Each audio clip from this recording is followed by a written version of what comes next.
Ladies and gentlemen, the second trailer for Microsoft Flight Simulator 2024 has been released, so I'm going to do what everyone else on the internet does and react to it. Now, I think the trailer is about 2.5 minutes long, so it's not going to be too long of a video. Of course, I'm going to stop and talk about it as we go along.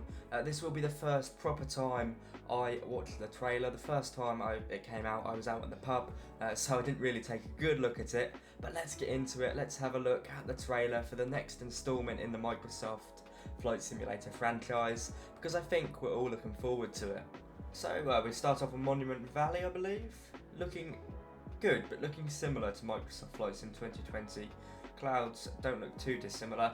Okay, Red Bull Air Races to kick off there. Now, the Renault Air Races, I never know how to pronounce it. I think they were a bit of a letdown, so hopefully introducing some new racing dynamics on multiplayer, it would be a good shout. I think if they somehow manage to make it sort of free world racing, I think they could do better there, to be honest with you. But yeah, looking good.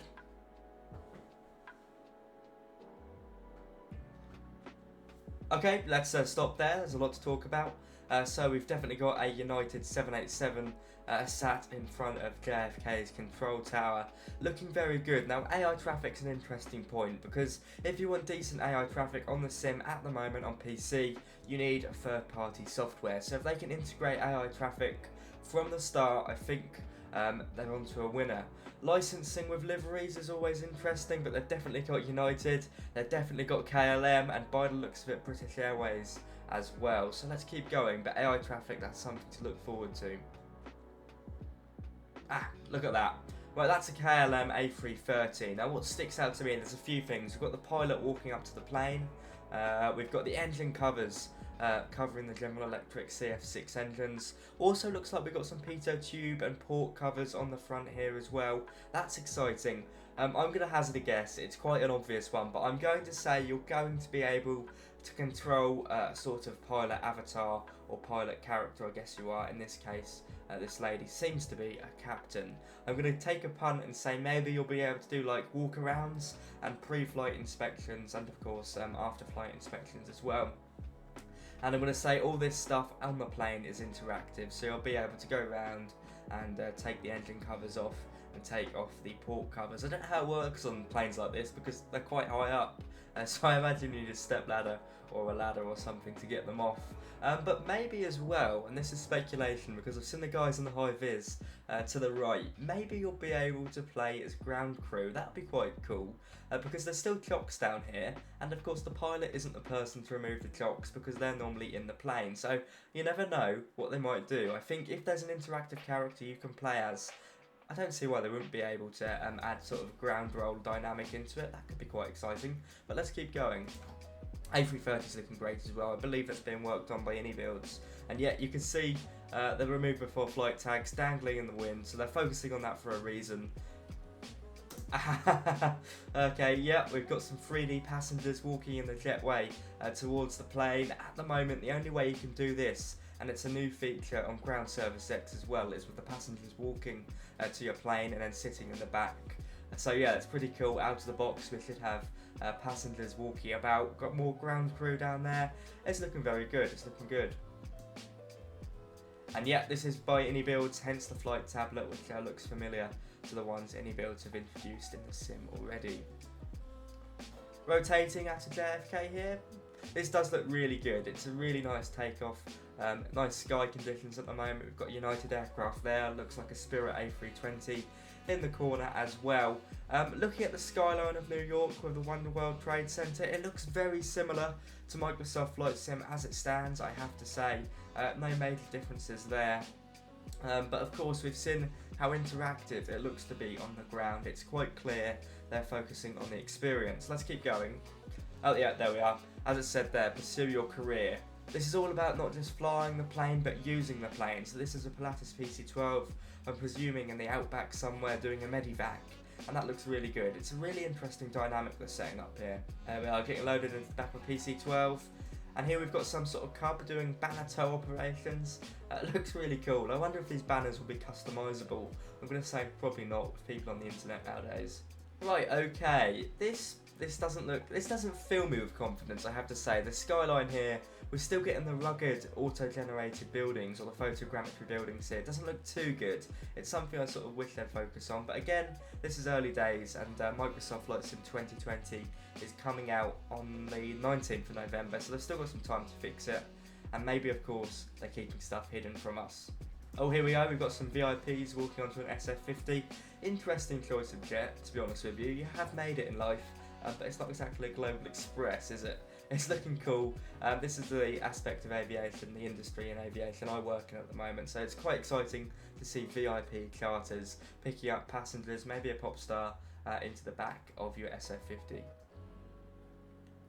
Looks good. And again there, let's have a look there. We've seen the same passenger that walked up to the plane, so it shows that's all linked quite nicely.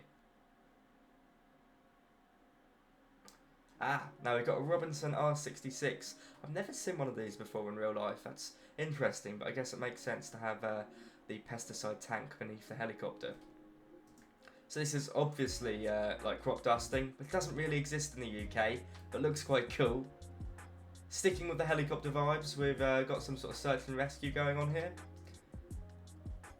Again, it's not looking, I mean the graphics look very similar to Microsoft Flight Simulator 2020, especially with the water waves, but it's all about the experience, it's all about the career.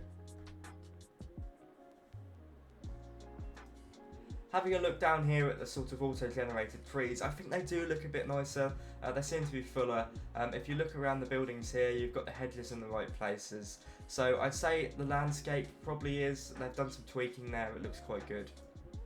That is an awesome plane, the Airbus A400M. Military aspect of Flight Sim is an interesting one because I think in their licenses, Microsoft Flight Sim don't allow any sort of combat, so you're never going to see any sort of combat missions, but you can see humanitarian missions, search and rescue stuff with military aircraft like this, so that's quite cool. There we go, remote cargo ops, that looks fantastic. And there's the beautiful Sky Crane, a fantastic helicopter.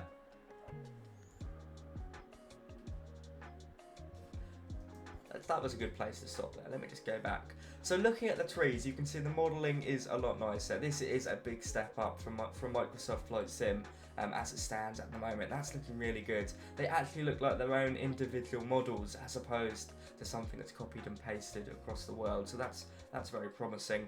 Looking at the generation of the terrain, again looking a lot nicer, looking smoother compared to the buildings, which haven't seen much of a change in my opinion.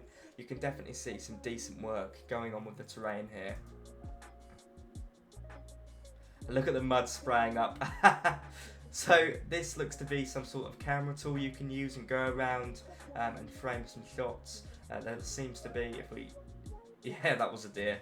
So we zoomed into the deer there, just about to see his antlers in the corner. But yeah, this is some sort of camera tool, once again focusing on the experience. But what I was originally going to point out here is the mud on the tyres. Now some add-on aircraft in the sim already have similar features to this regarding wear and tear. As you use an aircraft more, it gets muddier and the plane gets dirtier. But of course with this you have to clean it, so it'll be interesting to see how you do that. Maybe it'll be part of the walk around, you can just click a spot and your plane cleans, or maybe it'll be integrated into a menu or an EFB, something like that, but that's quite exciting. Adding another layer of realism, and we've still got the animals floating about. Speaking of floating about, here's a hot air balloon over Paris. That looks really good.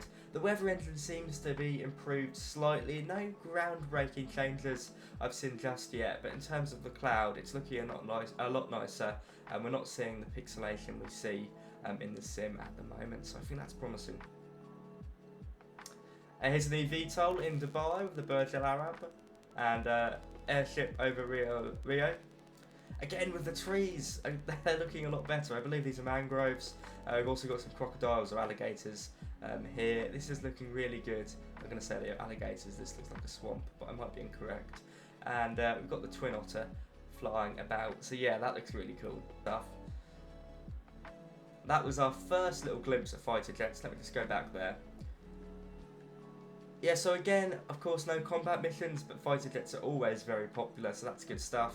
A10 in the back there, you can't miss it. An iconic ground combat jet. What an awesome plane.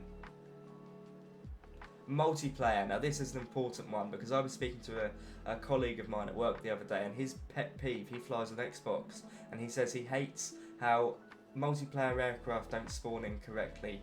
You know, limited deliveries, people with different models. So hopefully, one thing he said to me, he said, please, not that I could do anything, but he hoped that, you know, multiplayer models, they match up more correctly than compared to Microsoft Flight Sim 2020. So with these little ultralight things here, hopefully that's something they've worked on. Look at the cactuses as well. The cactuses, these 3D models, a lot more realistic, so that's promising. And now we're seeing the seasons. This is a big part. It was something that was going to be introduced in Microsoft Flight Sim 2020 originally, but seasonality, that's going to be a big feature in the sim. The only way to do it at the moment on PC, of course, is with payware. That was good. That was a slightly loud laugh. I do apologise for that. But the flame, yeah, the flame shooting up, that's cool. And we're getting true Flight Sim X vibes here with the hot air balloon. But look at the physics. The physics are so realistic with the hot air balloon. There's some giraffes here as well. Now this is an interesting one. The weather's looking a lot better here. Cloud layering, a lot more realistic. We did get some lightning coming through there. We've got some rain coming down the windows as this aircraft flies up. So this is looking quite nice. And this is the Optica. It's an aircraft you can get as freeware in the sim at the moment, and payware as well by Orbex. It's a really quirky plane, but of course fantastic for sightseeing. And again, there's some very obvious improvements in the weather engine here, especially with the pink sky slipping into the back there. So that's looking really good. There's the Northern Lights, Aurora Borealis. Oh, that does look good, to be honest. We haven't seen anything like this in the sim without any sort of payware or freeware. So yeah, this is looking exciting. And reflections in the water as well, looking superb. The sky is cooling. I think that's it, isn't it? Yeah, so of course it'll be coming to PC, the Xbox Series X and the Xbox Series S, and of course through the Xbox Cloud, or whatever it is called. It will be on the Game Pass, which means it will sort of be free if you subscribe to that, and if not, of course you can buy it through normal means. I think there's a lot to unpack there. I think as a base, the weather engine and the AI traffic, they've seen extensive improvements, which is very promising. The only thing that I wouldn't say looks too improved is the generation of buildings. They've still got that weird sort of clunky look to them, but aside from that, there is obviously a lot of improvements going on there. So there's my reaction to the trailer. I think it looks really good. There's a lot to be excited for. What did you like? Let me know in the comments. It's a bit of an interesting video, and I'm sure I'll make plenty more videos on Microsoft Flight Simulator 2024 as it approaches November and once it's released. But on that note, I hope you've enjoyed. Thank you very much for watching. I'll see you all very soon. Bye bye.